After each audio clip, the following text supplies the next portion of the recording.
এই অন্তর্বর্তী সরকারের কাছে আমাদের দাবি যে আজকে দেশ নিয়ে ষড়যন্ত্র আমরা কোনোভাবে বরদাস্ত করবো না।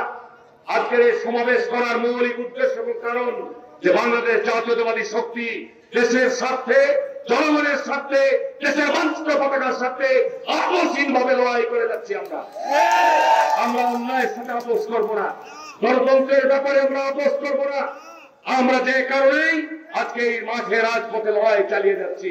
এই সরকারকে আমরা বলবো যে আপনার এই নির্বাচন নিয়ে সংস্কার আমরাও চাই, সংস্কারের ব্যাপারে আমাদের কোনো দ্বিমত নাই।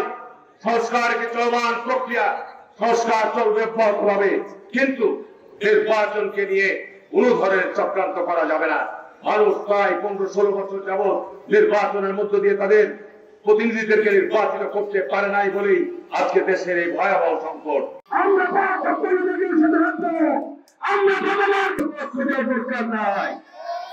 সেক্ষেত্রে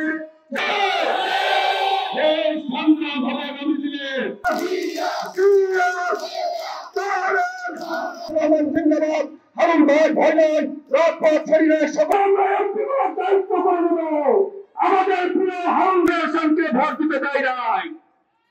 আমরা কি মুসলমান বানাই বক্তব্য সংগ্রাম বিএনপি মানব না।